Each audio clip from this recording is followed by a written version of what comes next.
যে আমরা বলি আমরা বলি আমাদের কথা আমরা বুঝবে না আসলে বিষয় তো কঠিন। ওনার মতো ব্যক্তিত্ব যদি কথা বলেন যে এখলাস বিন হজ করলে হজ হবে না, তাহলে ওনার এখন এখলাস পূর্ণ হাসিল হয় না।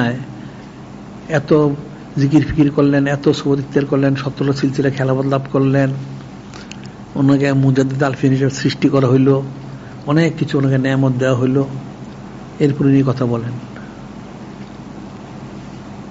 এখন এখলাস কার আছে? এটা তো ফিকিরের একটা বিষয়। তাহলে এত কিছু দাবি করে, দাবিটা কোথায়?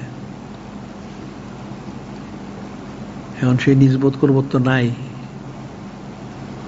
এটা কঠিন বিষয়। এখন সকলেই সাবধান থাকা উচিত। হ্যাঁ, যদি সে মনে করে পর থেকে তার সতর্ক থাকা উচিত, তবে পরিবেশটা তো এরকম না, অনেক কঠিন। সবাই ইস্তেগফার করা উচিত।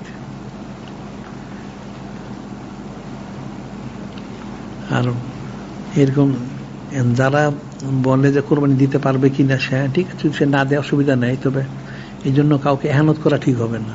এখন যে পরিস্থিতি, এহানত করাটা ঠিক হবে না। হইতে পারে লোকটা বেকায়দায় করে করতেছে, এখন তার কোনো উপায় নাই, নাহলে তার চুরি ডাকাতি করতে হবে। একটা লোক দিয়ে চাকরি করে যে বলছে তোমার চাকরি তুমি ছেড়ে দাও, কিন্তু সে করবে, সংসার চলবে কেমনে? তাহলে চুরি ডাকাতি করতে হবে, নাউজুবিল্লাহ। তাইলে সে করতে থাকুক, ইস্তেগফার তওবা করুক, রাতে কান্নাকাটি করে দোয়া করতে থাকুক, যারা আল্লাহ তাকে একটা ভালো ব্যবস্থা করে দেন। বিষয়টা তো কঠিন। আর এখন হ্যাঁ, মাজুর, সে তো মাজুর। এখন তো সবাই মাজুরি, কিন্তু মাজুরিতে বাঁচার তো কোশিশ করা উচিত, ইস্তেগফার তওবা করা উচিত। এছাড়া তো কোনো ব্যবস্থা নাই। যারাই রাস্তাতে চললে বেপরোয়া হয় না, ছবি তুলতেছে, গান বাজনা শুনতেছে, মানুষের গালি গালাজ করে গেলে শুনে। অফিস আদালতে গেলে তো এরকমই। অফিস আদালতে তার সুরি পর্দা নাই, মানে গান বাজনা হচ্ছে। অনেক জায়গায় দেখা যায় টিভিও আছে, ক্যামেরা তো আছেই, আবার মহিলা পুরুষ একাকার। একটা লোক চাকরি নিচ্ছে, এখন সে তো চাকরি না করেও সে পারে না।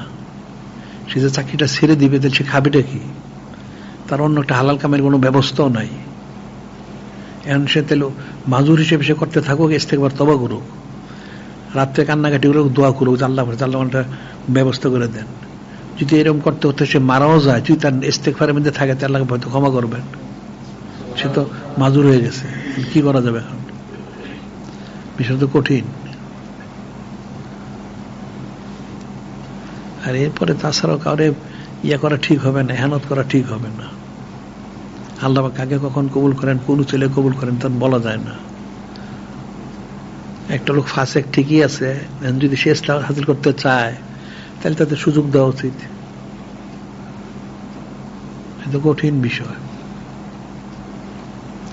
কারণ অন্তরের সাথে সবকিছু সম্পর্ক। ওই ফাসেকটার অন্তরে কি আছে, এটাতে দেখার একটা বিষয় আছে। সে দেশ হাসিল করতে চায়, তাহলে তার তো সুযোগ দেওয়া উচিত, তাই অবজ্ঞ করে দূরে দেওয়া উচিত না।